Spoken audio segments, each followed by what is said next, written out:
오늘은 우리 수요 통성경 강의 12번째 시간입니다. 요새 특별 새벽 기도 기간인데요.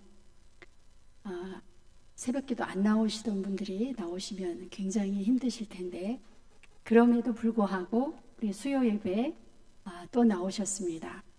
이번 한 주간 우리 기도로, 말씀으로 그렇게 승리하시는 우리 한일교회 모든 성도님 되시기를 바랍니다. 수요 통성경 강의 우리 12번째 시작을 하겠습니다. 오늘의 주제는 남북 분열 왕조. 그래서 오늘 성경 보시는 본문은 열왕기하 1장에서 14장, 그 다음에 예언서 중에서 아모스, 호세아 이렇게 말씀을 같이 보시겠습니다. 왕조 500년 그 이스라엘의 역사 중에 왕이 있던 시대, 그 시대가 약 500년 정도 되는데, 그 세 단계로 나누면 첫 번째 단계는 통일왕국 시대, 우리 잘 아시는 사울, 다윗, 솔로몬이 통치하던 시대.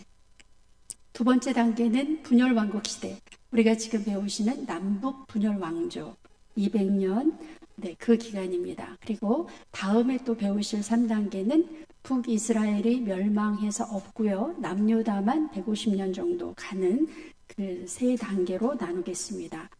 오늘 우리가 보시는 두 번째 단계 분열왕국 시대에서 특별히 남북 분열왕조 200년 중에서 북쪽을 먼저 배우겠습니다. 북쪽, 북이스라엘을 우리가 지금 배우고 있습니다. 지도로 보면 우리 지난 시간에 보신 지도인데, 남쪽에 노란색이 남유다, 북쪽에 하늘색이 북이스라엘. 모양은 다르지만 우리나라가 남한, 북한으로 나뉘어져 있는 것하고 많이 비슷합니다. 북이스라엘은 에브라임 지파가 중심이 돼서 북이스라엘이라는 새로운 나라를 만들었습니다. 그래서 성경의 어느 부분에 보면 이스라엘 또는 북이스라엘 이렇게 말하지 않고 에브라임아, 에브라임아 이렇게 불러요. 그러면 북이스라엘을 말하는구나 이렇게 이해를 하시면 되고, 남유다는 유다 지파 중심으로 이루어져 있습니다. 예루살렘은 바로 저기예요. 다시 한번 볼까요? 빨간색 원 안에 있는, 그러니까 남유다하고 북이스라엘하고 그 접경지대, 그렇게 예루살렘이 위치하고 있습니다. 북이스라엘 역사 중에서 1대부터 19대 왕까지 있었다고 배웠습니다. 그 중에서 중간에 6대, 7대, 8대, 9대 오므리 왕조, 오므리라고 하는 왕이 시작해서 그 아들 때까지 또 손자 때까지 갔습니다. 그래서 왕조를 이루었다. 그래서 오므리 왕조. 그래서 우리 지난 시간에 오므리 왕조와 엘리야 선지자 이야기를 우리가 같이 보셨습니다. 오늘은 오므리 왕조하고 엘리사 선지자 이야기를 같이 보시겠습니다. 오므리 왕조 엘리사는요, 밑에 보면 예후 왕조의 엘리사 또 나오잖아요. 예후 왕조에까지 엘리사가 영향을 미쳤습니다. 그래서 우리가 이제 왕조의 이야기, 그러니까 열왕기 하의 이야기하고 예후 왕조로 내려가면 예후 왕조 시대에 활동한 예언자가 아모스, 호세아, 요나 이렇게 나옵니다. 저를 따라합니다. 아모스, 호세아, 요나. 이 세 명의 선지자가 예후 왕조, 특별히 여로보암 2세 때 활동을 했습니다. 그래서 우리가 성경을 보시면 이제 오므리 왕조와 엘리사의 사역을 보시는데요. 왜 엘리사는 갑절의 영감을 구했는가? 엘리사가 우리 성경의 열왕기하의 2장으로 가시면 엘리야가 승천하는 장면이 나와요. 엘리야가 불수레를 타고 하늘로 올라가는 장면이 나오는데, 그 열왕기하 2장에서 보시면 엘리야가 승천하려고 할 때 엘리사가 같이 동행을 합니다. 그런데 이제 여기 두 번째 보시면 길갈에서부터 길을 떠나는데요, 그 스승이었던 엘리야가 너는 여기 머물라고, 나 따라오지 말라고 그렇게 이야기를 합니다. 그런데 따라가요. 엘리사가 뭐라고 했냐면 내가 당신을 떠나지 아니하겠나이다. 그리고 따라가요. 길갈에서 그 다음에 어디로 갔냐 하면 베델로 갔습니다. 근데 베델에서도 너 따라오지 마. 누구한테요? 엘리사한테. 너 따라오지 마. 너는 여기 머물라고 이렇게 이야기를 하는데 엘리사가 또 똑같은 말로 내가 당신을 떠나지 아니하겠습니다. 그러니까 2번이나 따라오지 말라고 했는데 지금 따라가는 거예요. 그래서 여리고까지 갔어요. 여리고에서도 너는 여기 있어라. 나 따라오지 말아라. 그리고 가로 열고 왜 나를 따라오지 말라고 했을까? 왜 여기 머물라고 했을까? 지금 가는 이 길이 선지자의 길이 쉬운 길인가요? 어려운 길인가요? 너무너무 어려운 길입니다. 엘리야가 경험했잖아요. 지금 아합 왕 때 그렇게 바알 선지자들하고 크게 이겼는데도 사회가 하나도 바뀌지 않는 그런 좌절감도 맛보고 지금 바알 선지자, 아세라 선지자가 득세하는 세상에서 선지자라는 게 너무 고달퍼요. 그러니까 너 여기 있어. 나 따라오지 마. 내가 가는 길이 쉬운 길이 아니야. 그런데 엘리사는 내가 당신을 떠나지 아니하겠나이다. 내가 당신을 떠나지 아니하겠나이다. 이러면서 결국은 요단 강가까지 갑니다. 요단 강가 가서 요단강을 건너서 거기서 이제 엘리야가 승천을 하는데요. 그런데 저기 길갈, 베델, 여리고, 요단 강가에 갈 때마다 선지자의 생도들이 꽤 많이 있었어요. 그러니까 엘리야의 그 제자 중에서 엘리사만 있었던 것이 아닙니다. 여러분 집에 가셔서 열왕기하 2장을 보시면 길갈에서도 베델에서도 여리고에서도 선지자의 무리들이 많이 있었어요. 근데 그 사람들은 지금 뭐 하고 있냐면 그냥 멀리 지켜보고 있어요. 멀리 서서 보고 있어요. 무슨 구경을 하러 지금 이 엘리사의 제자들이 나왔나요? 누구든지 다 알고 있어요. 이 당시에 엘리야가 하늘로 승천한다 하는 이런 소문을 다 들었기 때문에 알고 있는데 지금 그 엘리야가 지나가는 그 길에 나와 있어요.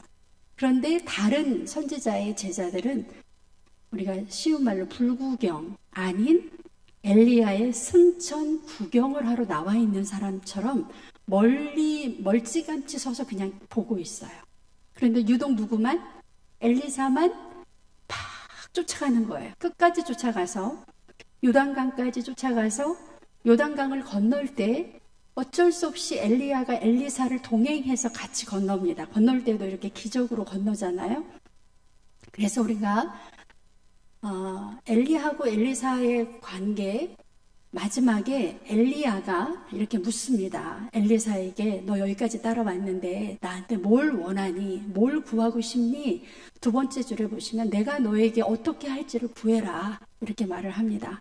그랬더니 그때서야 엘리사가 당신의 성령이 하시는 역사가 갑절이나 내게 있게 하소서. 우리가 갑절의 영감을 구했다. 옛날 성경에 이렇게 나오죠. 갑절의 영감을 구했다. 그러니까 지금 엘리야가 하는 것보다 더 엄청난 그런 능력을 소유해야만 한다 하는 그런 절박함이 있었던 거예요. 이렇게 말을 하니까 엘리야가 이렇게 대답을 합니다. 지금 너가 어려운 일을 구하는도다. 이 어려운 일이라는 것은 갑절의 영감을 받는 게 어렵다는 게 아니라 갑절의 영감을 받고 해야 할 그 일이 만만치 않다. 너무 어렵다. 이제 엘리사가 갑절의 영감을 받고 어떤 일을 합니까?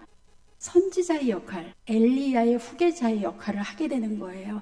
그 일이 너무 어려운 일이기 때문에 너가 어려운 일을 구하는도다.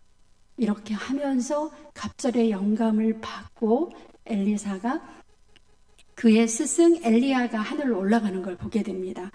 그러니까 오늘날에도 우리가 신앙생활을 할 때 저기 엘리 그 당시에 그 선지자의 제자들 그 생도들처럼 어떤 일이 돌아가는 거 다 알아요. 지금 엘리야가 승천하는 거 다 알아요.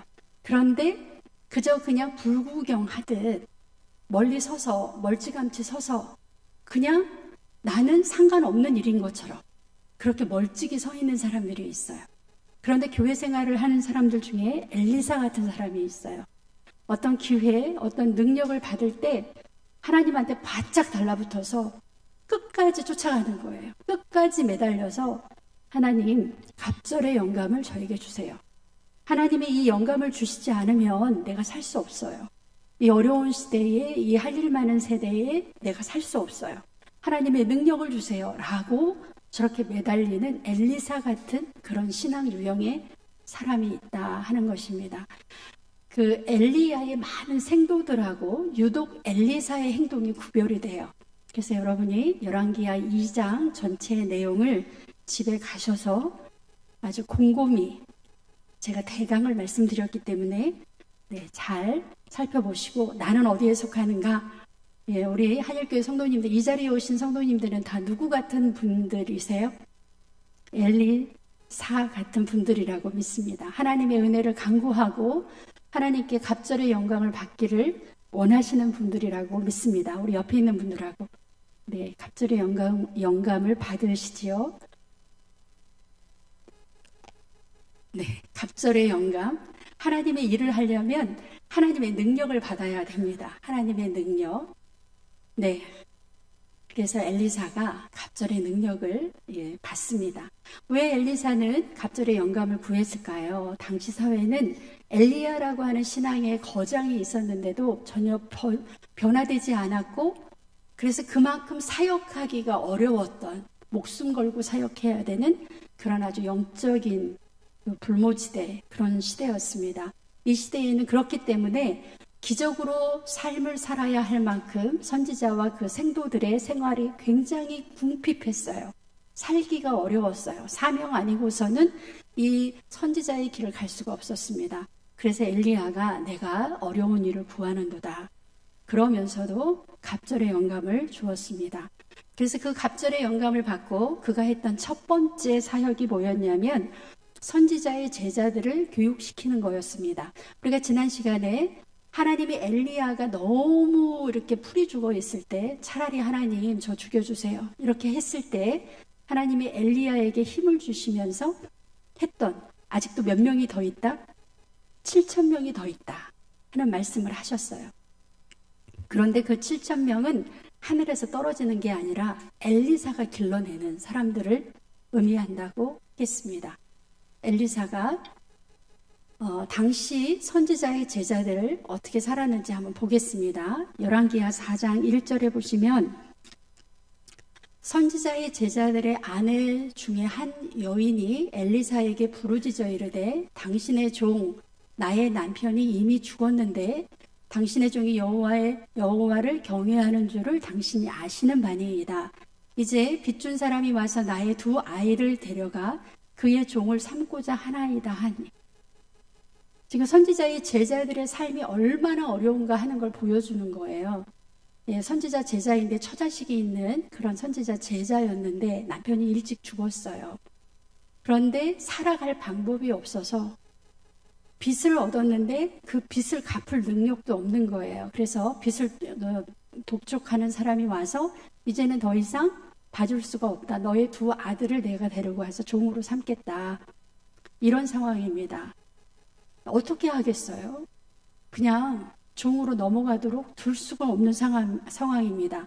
그래서 엘리사가 기적을 베푸는데 저 집에 그릇에 기름이 마르지 않게 하나님이 엘리사를 통해서 기적을 베풉니다. 우리는 성경을 읽을 때 엘리사 그러면 죽은 사람 수넴 여인의 아들도 살리고, 그 다음에 여리고성에도 소금을 뿌리니까 물이 막 펄펄 이렇게 콸콸 나오고, 그런 기적만 생각하는, 그러나 그렇지 않습니다. 이 기적을 행하지 않고서는 살 수 없는 그런 아주 정말 어려운 시대를 살고 있는 거예요. 두 번째 예를 보시면 엘리사가 다시 길갈로 이르니 같이 읽을까요? 시작. 엘리사가 다시 길갈에 이르니 그 땅에 흉년이 들었는데 선지자의 제자들이 엘리사 앞에 앉은지라. 엘리사가 자기 사환에게 이르되 큰 솥을 걸고 선지자의 제자들을 위하여 국을 끓이라 하매. 엘리사 선지자의 제자들이 이렇게 모였어요. 다 같이 모였으면 밥을 먹어야 될 텐데, 그래서 국을 끓이는데 큰 솥을 걸어놓고 솥 단지 안에 뭔가 담을 게 없어요. 그래서 들에 나가서 뭔가를 좀 뜯어오라고 그랬더니 한 사람이 채소를 캐러 들에 나가서 들포도 덩쿨을 만나 그것에서 들 호박을 따서 옷자락에 채워가지고 들어와 썰어서 국 끓이는 숯에 넣되 중요한 것은 그들은 무엇인지 알지 못한지라. 무슨 풀인지 모르고 그냥 먹어도 될 것 같은 먹음직스러운 그런 모습에 어떤 여기서 드로박 같은 뭔가를 따가지고 와서 썰어서 국에 넣었어요. 그런데 그게 무슨 어떤 그 드로박 종류였냐면 독이 들어가 있는 그런 종류였습니다. 여기 독이 있습니다. 저 장면을 보면 옛날에 우리 6.25 때라든지 우리 굉장히 어려울 때 보릿고개 이런 거 있을 때 우리 어르신들은 풀떼죽을 써서 먹었다 이런 표현을 많이 하십니다. 그러니까 넣을 게 없어서 풀을 넣고 쌀 조금 넣고 많이 끓이면 죽처럼 비슷하게 돼서 이제 그것을 나누어 먹은 꼭 그런 상황입니다. 얼마나 먹을 게 없으면 들에 나가서 그냥 잡초 같은 거 그런 거 캐다 넣고 그것을 여러 사람이 나누어 먹으려고 했는데 그나마 뜯어온 것이 독초였던 거예요. 그래서 이때 엘리사가 또 기적을 베풀지요. 무슨 가루를 갖다 넣었더니 독이 없어졌더라. 그러니까 우리는 앞에 부분이 중요한 게 아니라 엘리사가 갑절의 영감을 가지고 지금 누구를 살려내느냐? 제자들을 살려내는 거예요. 지금 이렇게라도 살려내지 않으면 이 바알 선지자, 아세라 선지자가 득세를 그 사회를 지배하는 이런 어두운 세상에서 선지자의 생도들이 살아갈 수 없는 그런 비참한 아주 어려운 그런 상황이라고 하겠습니다. 또 하나 예가 나오는데요. 보세요. 한 사람이 나무를 벨 때에 쇠도끼가 물에 떨어지는지라 이에 외쳐 이르되 내 주여 이는 빌려온 것이니이다.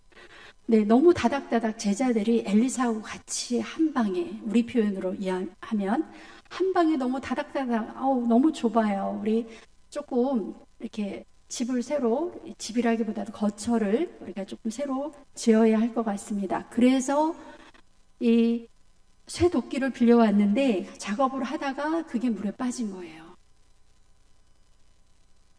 돈이 없어서 쇠도끼를 빌려온 주제에 다시 쇠도끼를 사서 줄 수 없는 건 너무 당연하잖아요. 그러니까 엘리사가 뭐라고 얘기하냐면 저 때도 기적을 일으키죠.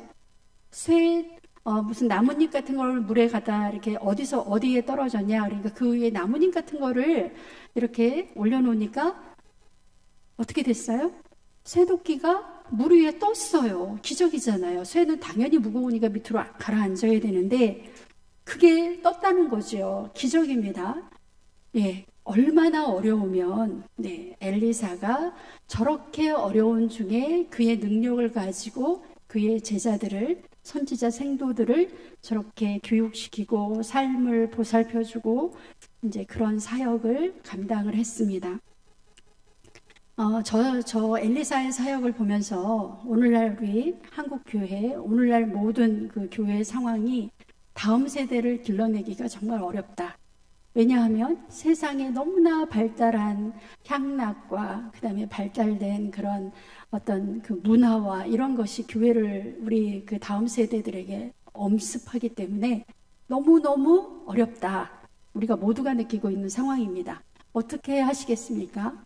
그냥 두면 우리들의 다음 세대, 우리들의 후손들, 우리의 신앙의 후배들은 다 저 시대처럼 바알 선지자, 아세라 선지자에게 다 넘어가는 거예요. 그러니까 엘리사 선지자처럼 내가 목숨 걸고 다음 세대를 길러내겠다. 그러기 위해서 뭐가 필요해요? 갑절의 영감이 필요했던 것입니다. 그래서 우리가 오늘날에도 하나님 앞에 엘리사처럼 기도하는 사람들이 꼭 있어야 됩니다. 하나님, 저에게 갑절의 영감을 주세요. 어디다 써먹습니까? 우리의 후손들, 우리의 다음 세대를 길러내는데 하나님 제가 이 능력을 사용하겠습니다. 갑절의 영감이라고 하면 뭘까요? 우리가 건강한 것도 영감이고요. 그 다음에 내가 정말 못할 것 같은데 하게 되는 그런 것도 영감이에요. 갑절의 하나님의 능력입니다. 내 힘으로는 안 될 것 같은데 뭔가 되고 있어요. 하나님이 하시는 겁니다. 그렇게 해서 우리가 다음 세대를 붙들고 가야 돼요.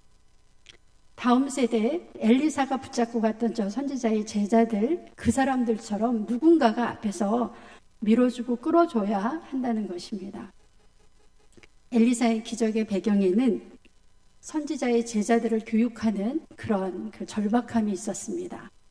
가난한 제자 과부의 기름병이 마르지 않는 기적이라든지, 음식의 독이 없어진 그런 기적이라든지, 보리떡 20개를 가지고 100명이 넘는 제자들을 먹였다든지, 도끼가 수면 위로 떠오르는 이런 기적이 일어나는 놀라운 사역을 감당했습니다. 선지자와 그의 제자들의 힘들고 아픈 시대를 보여주는 그러한 말씀이라고 하겠습니다. 엘리야의 사역 두 번째, 하사엘에게 기름을 부었다. 아유, 이게 말도 어려워요. 사람 이름입니다. 하사엘. 한번 같이 하겠습니다. 하사엘. 나는 하사엘을 안다. 그러면 성경을 좀 열심히 읽으신 분들이에요. 하사엘은 아람이라고 하는 나라의 왕이 되는 사람이에요. 하사엘이 이르되 당신의 개 같은 종이 무엇이기에 이런 큰 일을 행하오리이까 하더라. 엘리사가 대답하되 여호와께서 너에게 아람 왕이 될 것을 나에게 알게 하셨다. 그러니까 엘리사 선지자가 했던 두 번째 일은 아람이라고 하는 나라의 왕을 기름 부어 세우는 일이었습니다. 앞뒤가 좀 생뚱맞지요. 왜 갑자기 남의 나라 왕을 세울까? 그런데 여러분이 이 지도를 보시면 이해가 돼요. 저 지도에서 지금 나오는 여기가 남유다예요. 남유다. 그 위가 북이스라엘이에요. 그런데 아람이라는 나라는 그 위쪽에 있어요. 바로 붙어 있어요. 저희가 세 번째가 아람입니다. 그리고 아람 위쪽에는 아수르라고 하는 나라가 있어요. 조금 어렵지만 우리나라도 남한 위에 북한 위에 어느 나라 있어요? 예, 중국 있고 소련 있습니다. 쉬워요. 한 번만 알면 누구든지 알 수 있어요.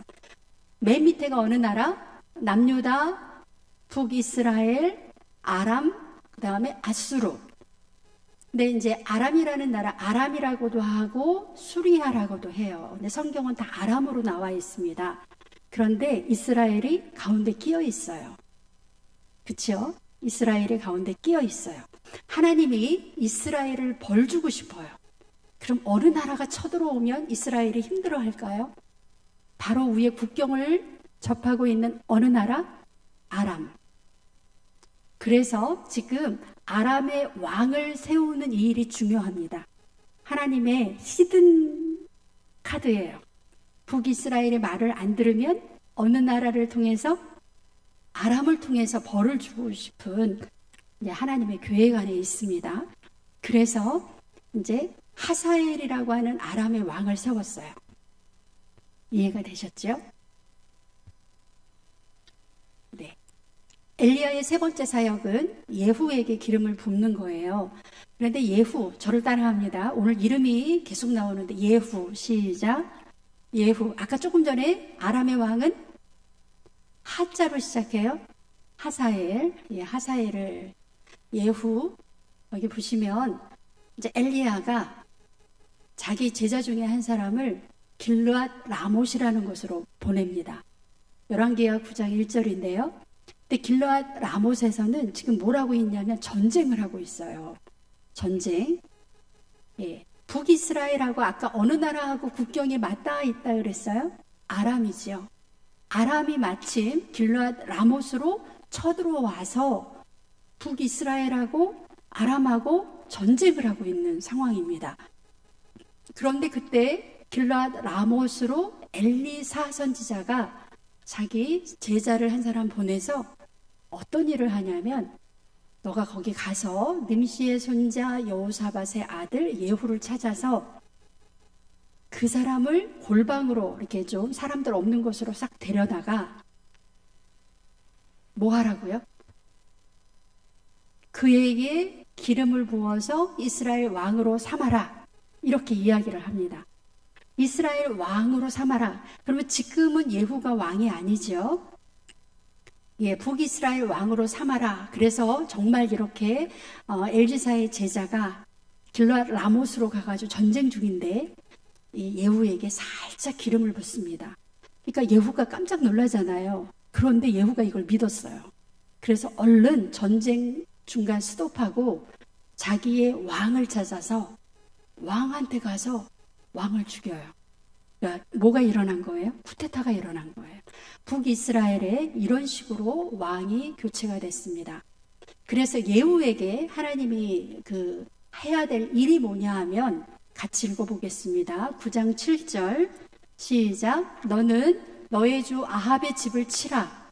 내가 나의 종 곧 선지자들의 피와 여호와의 종들의 피를 이세벨에게 갚아주리라. 그러면 이제부터는 예후가 왕이 됐어요. 쿠데타를 일으켜서. 그러면 이 예후가 어떤 일을 할까요? 아합의 집을 아주 뿌리를 뽑는 거예요. 예, 아합의 집안의 사람들을 한 사람도 남겨두지 않고 다 죽였습니다. 그리고 아합이 자기 부인 이세벨을 통해서 이스라엘 땅에 만연했던 어떤 종교, 바알 종교, 아세라 종교의 제사장들을 다 모아다가 그 제사장들도 다 죽였어요. 그러면 저를 보세요. 다 했죠. 하나님이 엘리야 선지자 때 못했던 거, 예, 그렇게 아합의 집안이 아주 견고했는데 왕이 바뀌니까 그냥 왕의 이름으로 예후가 싹 다 정리를 한 거예요. 다 했어요. 예후 너무 잘했죠. 네, 예후가 너무 잘했는데 성경에는 어떻게 나오냐면 지금 얘기하는 예후가 쿠데타로 왕이 됐습니다. 그래서 왕조를 세웠잖아요. 이 왕조는 다시 한번 보겠습니다. 예후의 아들 여호와하스가 왕이 되고 여호와하스의 아들 요아스가 왕이 되고 이런 식으로 해서 5대까지 가요. 여로보암 2세라고 제가 적어 놓았습니다. 여로보암 많이 들었는데 여로보암의 길 기억나시죠? 그건 1대 왕인데 저기 13대의 여로보암 이름이 또 나와요. 동명이인입니다. 우리나라에도 동명이인 많잖아요. 여로보암이라는 이름이 두 번 나오니까 성경에서는 헷갈리지 말라고 아버지 이름을 꼭 써줘요. 그래서 저 13대 여로보암은 아버지 이름이 요아스예요. 그래서 반드시 저 왕을 얘기할 때는 요아스의 아들 여로보암 이렇게 말을 하면 헷갈리지 않으시죠? 1대 왕은 아버지가 느밧이었어요. 느밧의 아들 여로보암, 그러면 1대입니다. 13대는 누구의 아들? 보아스의 아들 여로보암. 그래서 보아스의 아들 여로보암은 저기 보니까 예후 왕조 때 사람이에요. 여로보암 2세 때 북이스라엘이라는 나라가 최강이었습니다. 최강. 가장 잘 살았어요. 그게 가능한 이유는 죄송합니다. 혹시 안 보이실 것 같은데 안 보이셔도 그냥 스트레스 받지 마시고 예후가 28년 통치했어요. 그의 아들 여호와하스가 17년 통치했어요. 요아스가 16년. 28년, 17년, 16년 더하면 61년이에요. 예, 쿠데타 없이 그 한 나라에서 61년 동안 평안했어요. 그런 상태에서 여로보암이 다시 왕이 됐습니다. 여로보암은 41년 통치했어요. 합하니까 100년이 넘어가요. 그러니까 요즘 말로 우리나라 말로 태평성대가 이루어졌습니다. 그래서 여로보암 2세 때 북이스라엘이 가장 잘 살았어요. 그러면 좋은 거 아니에요? 너무 좋잖아요? 그런데 하나님이 아모스 선지자 보내고 호세아 선지자 보냈어요. 요때. 왜 그랬을까? 그렇게 잘했는데 여로보암이 그렇게 나라도 넓히고 국토도 넓히고 좋은 일을 많이 한 것 같은데 하나님이 아모스 호세아 선지자를 보냈습니다. 예, 우리가 그거를 좀 살펴보려고 해요. 그래서 예후는 아합 정권의 뿌리를 뽑은 사람이에요. 아합의 집안 사람들은 싹 다 정리를 했습니다. 그 다음에 우상을 완전히 척결을 했어요. 그런데 예후가 안 한 일, 예루살렘으로 가지 않았어요. 무슨 말이냐면 자기 일대 선조였던 여로보암의 3가지 길에서 떠나지 않았다는 거예요. 열왕기하 10장 28절에서 29절. 네, 성경을 찾으시는 분들은 열왕기하 10장 28절에서 29절 보시면 우리 같이 한번 읽어보겠습니다. 시작. 중에서 바알을 멸하였으나 이스라엘에게 범죄하게 한 느밧의 아들 여로보암의 죄 곧 베델과 단에 있는 금송아지를 섬기는 죄에서는 떠나지 아니하였더라. 예, 1대 왕이었던 여로보암이 금송아지를 세워놓고 이게 야훼다, 이게 하나님이다 이렇게 말을 했었는데 예후가 바알 종교는 다 뿌리 뽑았어요. 그런데 금송아지 종교는 그대로 뒀다는 거예요.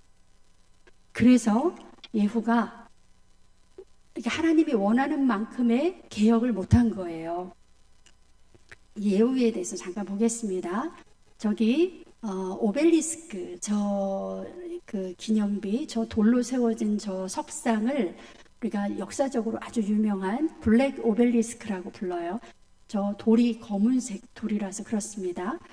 아수르라는 나라의 아주 중요한 보물이에요. 살마네셀 3세, 아수르 왕 중에 살마네셀 3세가 내가 이렇게 훌륭한 일을 했다라고 하는 기념비를 세워놓은 건데, 저 기념비가 1846년에 발굴이 돼서 지금은 어디에 있냐면 런던 박물관에 있습니다. 그런데 저 기념비를 조금 크게 확대를 기념비. 우리나라에는 무슨 기념비 있어요? 광개토왕 기념비. 저게 장수왕 거라고도 하고 지금은 좀 말이 많은데, 어쨌든 저렇게 저기 돌에 뭐가 있죠? 광개토왕이 어떤 일을 했다 하는 자기 업적이나 아니면 자기 결과물 이런 게 적혀 있어요. 돌에다 새기는 이유는 자자손손 기억해 달라는 거죠. 그래서 아까 봤던 오벨리스크, 블랙 오벨리스크의 사각면에 저렇게 그림이 조각되어 있습니다. 여러분이 보시기에 왼쪽에 있는 것이 앞면, 그 다음에 저 오른쪽에 있는 게 뒷면인데요. 저렇게 5층으로 돼서 조각이 되어 있어요. 그림이 그려져 있어요, 돌에. 그런데 중요한 것은 두 번째 단에 좀 크게 확대를 했습니다. 중간에 그 노란색 그게 원래 사이즈인데 좀 크게 확대를 했어요. 똑같은 그림인데 그 사람 둘이 서 있고 중간에 납작 엎드려 있는 형상이 보이시나요? 그냥 대강 사람이구나만 느끼시면 돼요. 사람이 바짝 엎드려서 코가 땅에 닿을 정도로 엎드려 있고, 그 앞에 있는 사람이 왕인데 그 사람한테 뭔가 이렇게 막 조아리는, 절을 하는 그런 모습입니다. 이 오벨리스크의 쐐기 문자로 지금이 무슨 일을 하고 있다라고 그림을 그려놓고 다 설명을 써놨어요. 잘 보세요. 북이스라엘에 아까 우리가 조금 전에 배웠어요. 아람 왕 누구? 하사엘. 북이스라엘에 아람 왕 하사엘이 침입해 오자 이스라엘의 왕 누구? 예후가 귀한 물품을 가지고 어디로 갔습니까? 아수르 땅으로 가서 거기 왕 살마네셀 3세를 찾아가서 코가 땅에 닿을 정도로 몸을 굽으려서 물품을 바치면서 우리나라를 도와주세요. 지금 이러고 있는 거예요. 아까 제가 지도로 4나라를 얘기했습니다. 맨 밑에가 남유다, 그 위에가 북이스라엘. 근데 이 북이스라엘의 예후 왕이 누가 쳐들어왔어요? 아람의 하사엘 왕이 쳐들어오니까, 여러분 이럴 경우에 가운데 끼어 있는 예후가 지금 어디 가서 도움을 구할 수도 있다. 저 지도 보니까 남쪽. 지금 위에 아람이 쳐들어왔으니까 가운데 끼어 있잖아요. 그러니까 나는 어디로 가서 도움을 청할 거야? 남유다 가서 도움을 청하면 참 좋겠는데, 하나님이 그렇게 하라고 아람의 하사엘을 세워서 침략하게 한 거예요. 너무 어려우면 남쪽에 가서 도움을 좀 구하라고. 그래서 남쪽하고 이렇게 사이가 좋게 하나가 되라고 그랬는데, 이 예후가요 어디로 올라갔어요? 어디 가서 도움을 지금 구하고 있어요? 아수르의 왕한테 가서, 그 비석이 아수르 왕의 비석이에요. 그때 이 사건이 얼마나 그 국제 정세에서 얼마나 큰 이슈가 됐냐 하면, 아수르 왕이 이거를 기념하고 싶은 거예요. 이걸 잊지 않고 기념하기 위해서 아까 오벨리스크를 만들었다는 거 아니에요. 그러니까 우리가 성경을 보면서 예후에 못 미치는 개혁, 선지자가 세웠잖아요. 예후라는 왕은 엘리사 선지자가 세웠어요. 그러니까 당연히 예후는 감사해서라도 예물을 가지고 어디로 가야 돼요? 아수르가 아닌 예루살렘으로 가야죠. 예루살렘에 가서 예물을 바쳐야 했는데, 아수르와 동맹을 맺고, 그러니까 남유다하고 동맹을 맺은 게 아니에요. 아수르와 동맹을 맺고 저 티글랏 빌레셀 왕에게 조공을 바쳤어요. 그래서 정말 아주 역사에 영원히 남을 그 블랙 오벨리스크의 기록이 되는, 이제 예수 믿는 모든 사람들은 저 이야기를 계속할 거예요. 예후 왕은 누구랑 손잡았다? 아수르랑 손잡고 하나님이 원하시는 예루살렘 남유다하고 손잡지 않았다. 그러나 예후가 열왕기하 10장 31절에 이렇게 나와 있습니다. 그러나 예후가 전심으로 이스라엘 하나님 여호와의 율법을 지켜 행하지 아니하며 여로보암이 이스라엘에게 범하게 한 그 죄, 일대 초대 여로보암의 죄, 그 죄에서 떠나지 아니하였더라. 그러니까 예후의 개혁도 하나님이 원하시는 것만큼의 개혁을 이루지 못했습니다. 네, 북이스라엘을 생각하면 너무 가슴 아파요. 지금 이게 북이스라엘 역사잖아요. 하나님이 어떻게든지 엘리야 선지자 보냈지요. 엘리사 선지자 보냈지요. 그 다음에 이런 왕들을 세우면서 이 북이스라엘이 하나님 앞으로 돌아오라고 그렇게 지금 하나님이 노력을 하고 있어요. 뒤에 가면 하나님이 사랑의 줄로 묶어서 사랑의 줄로 계속 당기고 있다, 이런 표현을 씁니다. 사랑의 줄로. 결국 예후도 제사장 나라 제도를 통치 수단의 도구로 이용해서 왕정을 이끌어 갔고 여로보암의 길로 가고 말았습니다. 이렇게 엘리사가 그의 사명을 이렇게 완성하지 못했어요. 이때 아모스 선지자가, 하나님이 남유다의 이 북이스라엘에 아모스 선지자를 보냅니다. 우리 잠깐 성경을 보시면 우리 열왕기 하를 하고 있잖아요. 열왕기 하를 하는데 여러분 성경을 가지고 아모스까지 한번 가보세요. 중간에 얼마나 많은 성경이 있나. 아모스를 가려면 한참 뒤로 갑니다. 그렇죠? 예, 에스라, 느헤미야, 에스더, 시편, 잠언, 전도서, 이사야, 예레미야, 에스겔, 다니엘, 호세야, 이렇게 가야지 아모스가 나와요. 그럼 우리가 성경을 읽을 때 열왕기 하 읽다가 아모스 읽지 않아요. 아모스는 따로 읽어요.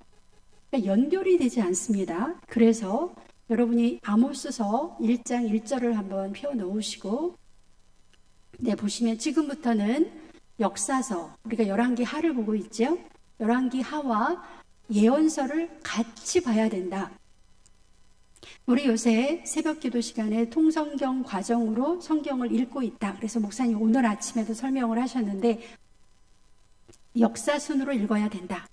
그러니까 사건이 일어난 동시대의 그 성경을 같이 읽어야 된다, 이 말입니다. 그래서 지금 아모스 선지자가 우리 성경책 순서로 보면 저 뒤에 있는데 뒤에서 읽을 그런 시대가 아니에요. 아모스서를 보면 아모스 1장 1절입니다. 아모스 1장 1절. 네, 같이 읽겠습니다. 유다왕 우시아의 시대 곧 이스라엘의 왕 요아스의 아들 여로보암의 시대, 지진 전 2년에 두고와 목자 중 아모스가 이스라엘에 대하여 이상으로 받은 말씀이라. 네, 저기에서 보시면 요아스의 아들 여로보암. 우리가 아는 사람이 나왔어요. 여로보암인데 아버지가 누구예요? 요아스예요. 그러니까 예후 왕조 시대 때 활동한 13대 왕이구나 라는 걸 압니다. 근데 여러분이 지금 이렇게 이게 화면이 막 지나가는데 걱정하지 않으셔도 돼요. 여러분 핸드폰으로 이 유튜브로 나가기 때문에 계속 돌려볼 수 있어요. 집에 가셔서 요아스의 아들 여로보암 13대 14대는 누구였지? 제가 저기에 올려드린 도표만큼이라도 좀 이렇게 적어 놓으시면 조금 이렇게 속이 시원하실 것 같지요. 요아스의 아들 여로보암. 그러니까 어느 시대 때 활동한 남북 왕조 시대 중에서도 남쪽이 아니라 북쪽에서 활동한 선지자구나. 네, 예후 왕조 시대 때 활동한 선지자구나. 이렇게 연대를 할 수가 있습니다. 우리가 이렇게 일일이 다 따지는 거 너무 불편하니까 성경책 중에서도 역사순 성경책이 따로 있는 거 아시죠? 그래서 어쨌든 우리 주보에 올라와 있는 성경 읽기표는 역사순으로 되어 있습니다. 그래서 그냥 그거 따라 읽으시면 돼요. 제가 설명드린 거 여기 보시면 여로보암이 두 사람입니다. 느밧의 아들 여로보암은 북이스라엘의 1대 왕이에요. 똑같은 이름의 여로보암이 또 있는데 요아스의 아들 여로보암. 아모스가 활동하던 때의 왕입니다. 예후 왕조의 여로보암 2세. 그래서 이 두 사람을 우리가 구분해서 성경을 읽으셔야 하는 거고요. 아모스 선지자, 아모스 시대가 아까 여로보암 2세가 가장 잘 살던, 땅이 가장 넓었던, 북이스라엘이 가장 번성했던 그런 때인데 하나님이 아모스를 왜 보냈을까? 선지자를 아모스, 호세아 쌍으로 보냈단 말이죠. 아모스 선지자 보겠습니다. 그 시대의 사회상이 어땠는지. 너무 많이 읽을 본문이 너무 많은데 추리다가 어떻게 더 할 수 없어서 그냥 적당히 추렸습니다. 여러분이 집에 가서 아모스서를 이제 읽어보시면 이때 분위기가 이 시대가 이랬구나.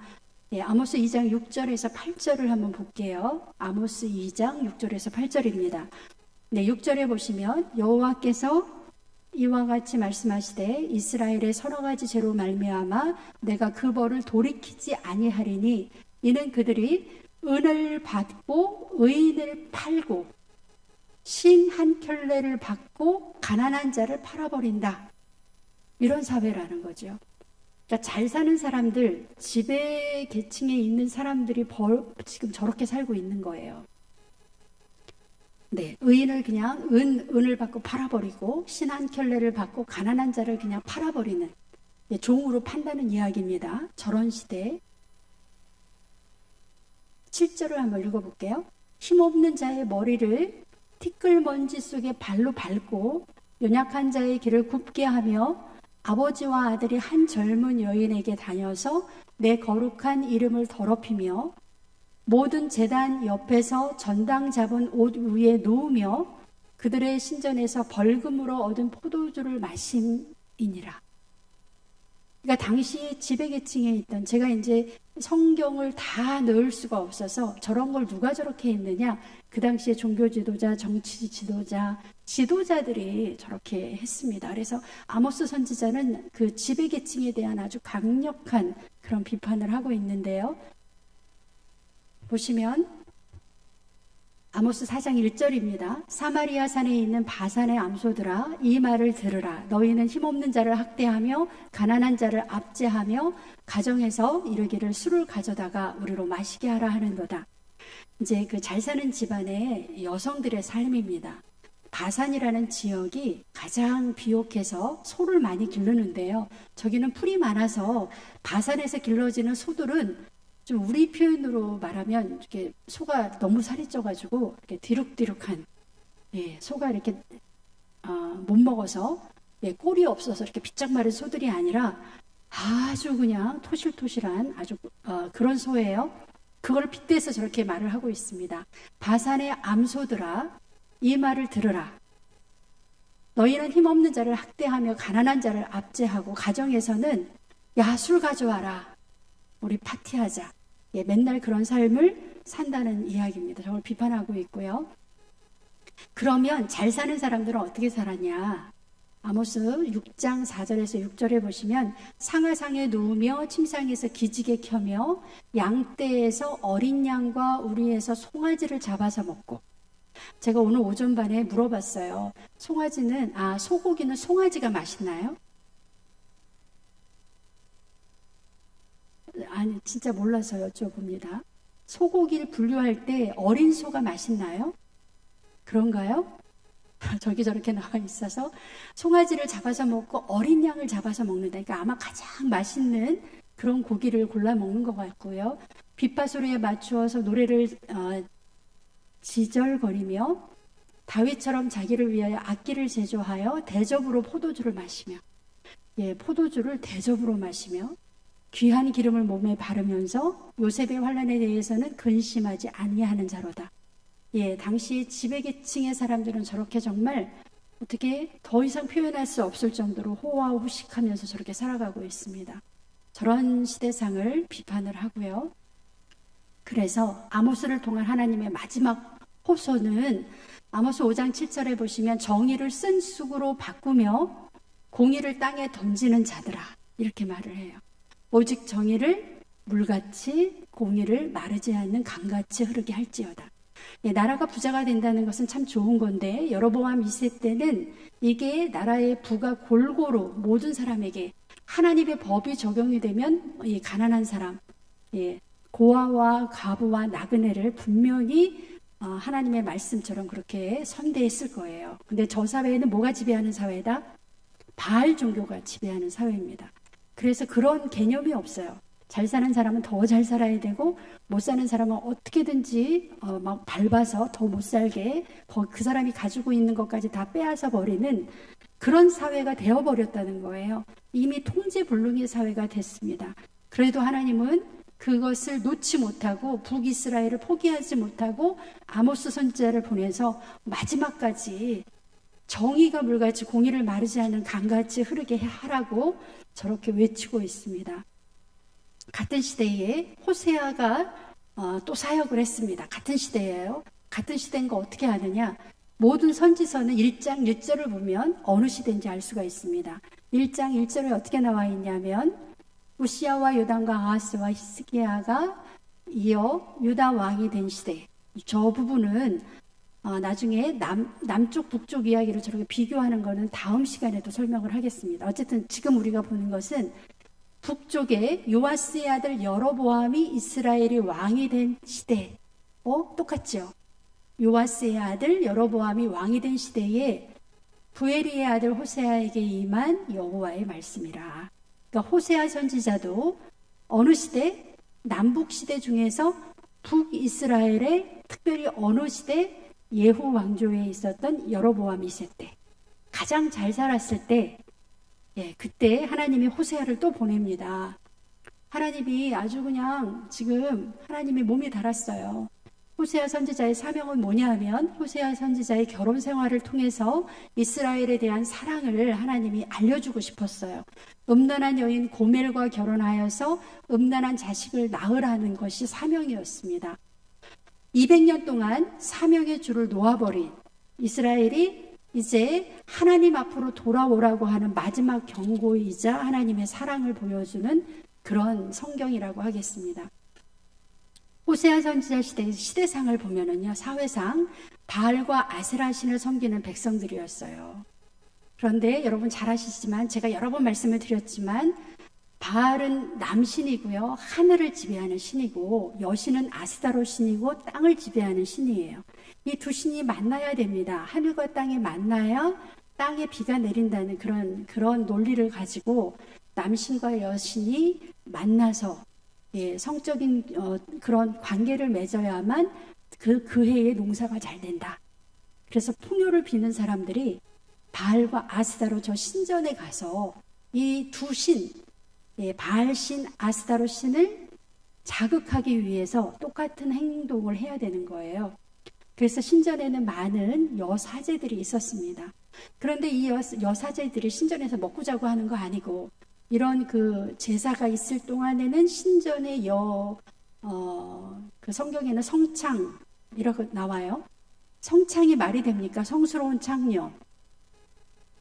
근데 저게 바알 신전에 있다고 해서 성자가 들어가서 성창 이렇게 이야기를 합니다. 그래서 그 여사제들하고 같이 음란한 행위를 하는, 그러니까 제사를 지내는 거예요. 그들 입장에서는. 그게 그 당시 호세아 북이스라엘의 여로보암 그때의 일반 사람들이 사는 거예요. 그러니까 여러분 평상시 때는 다 누구의 부인이고 누구의 남편이었던 사람이 저 제사 기간이 되면 어떻게 됩니까? 아무 상관없어요. 막 섞이는 거예요. 온 동네가 다 그렇습니다. 그러니까 어느 한 사람이 뭐 그러면은 조금 가슴에 찔리겠지만 온 동네가 다 저런 신을 섬기기 때문에 전혀 가슴에 내가 왜 이런 생활을 하지? 이런 생각을 안 합니다. 고멜은 바알 신전의 여사제가 아닌가 이렇게 추정을 하고요. 호세아는 이런 고멜과 결혼해서 고멜을 향한 지고지순한 사랑을 계속 이렇게 보냅니다. 그러나 고멜은 남편의 사랑을 몰라주고 음행을 멈추지 않았어요. 이는 하나님의 사랑을 몰라주는 북이스라엘의 모습과 같습니다. 그래서 호세아가 이렇게 호소를 합니다. 오라, 우리가 여호와께 돌아가자. 하나님께로 돌아가야만 이 북이스라엘이 산다. 이게 마지막 경고다. 여호와께서 우리를 찢으셨으나 도로 낫게 하실 것이요 우리를 치셨으나 싸매어 주실 것이다. 그러니까 주제가 뭐냐면 여호와께로 돌아가자는 거예요. 호세아 선지자의 말씀은 보세요. 호세아 선지자가 옛날 이야기를 합니다. 이스라엘이 어렸을 때에 내가 사랑하는 내 아들을 누구예요? 내 아들은 이스라엘이죠. 애굽에서 불러냈거늘 선지자들이 그들을 부를수록 그들은 점점 멀리 누구에게로?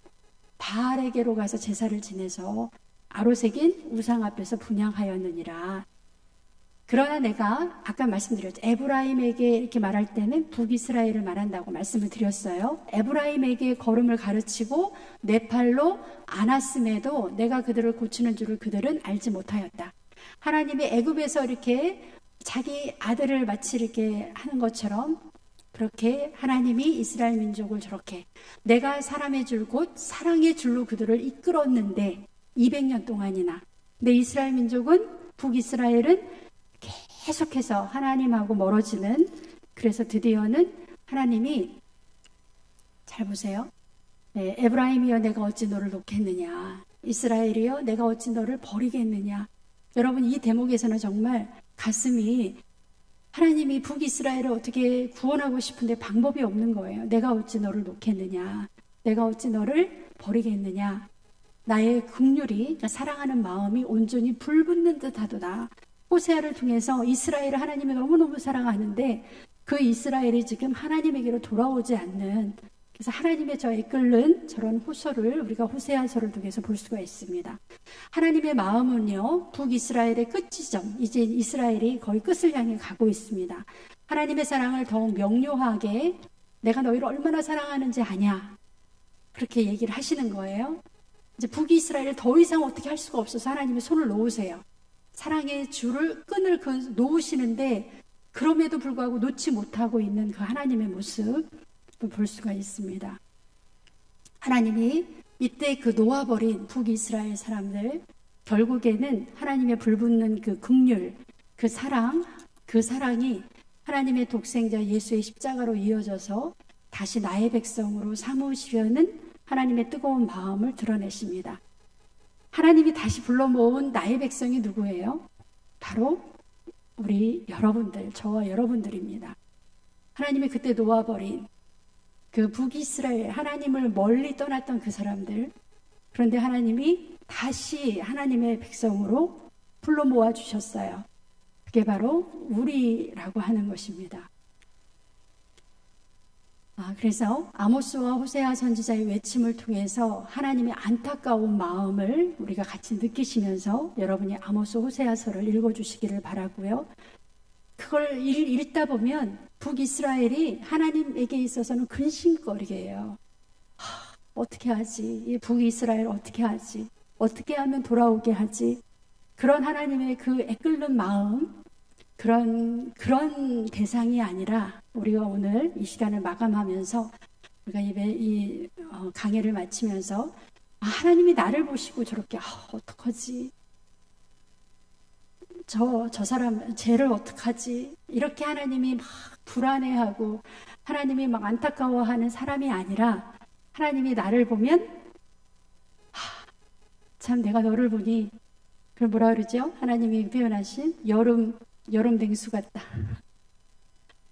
네, 하나님의 기쁨이 되기를 우리가 소원을 합니다. 북이스라엘의 200년의 역사 우리가 다음 시간에 또 이어서 이제 어떻게 멸망해 가는지를 보시겠는데요. 네, 오늘 열왕기하 1장에서 14장 아모스 호세아 선지자를 같이 보셨습니다. 네, 기도하겠습니다.